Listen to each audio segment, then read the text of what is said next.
ер азаматта, оның жары да екеуі былайша айтқан кезде бір командада болу керек. Былайша айтқан кезде. Мынау жары, жұбайы, кім не айтса да, бұл мына өзінің жағы арыстаны, батыры, күйеуі, Құдай қосқан. Оған былайша айтқан кезде шаң жолатпау керек. Оны қорғаушысы болып жүру керек те. Сол кезде бұлардың ішіне ешкім кіре алмау керек.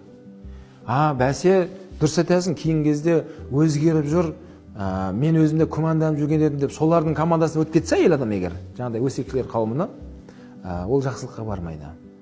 Жарайды, сондайға барғанның өзінде жігіт, ер азамат енді бұны туралау керек. Оны қалай туралау керек? Жұбайын көлігіне отырғызып алып, киноға бару керек екеу. Кинодан шығып кафеге бару керек. Жақсылап тамақтанып, шайын ішіп, тортпен әдемілеп, сөйтіп, отырып жай сөйлесу керек. Ешқандай эмоция қосылмай, ашу берілмей, жай сөйлесу керек.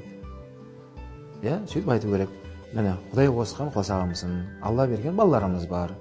Мына отбасы біздің кіші мемлекетіміз. Соның басшысы мен, сен қоштаушысың. Солай емес па? Енді қалай ойлайсың?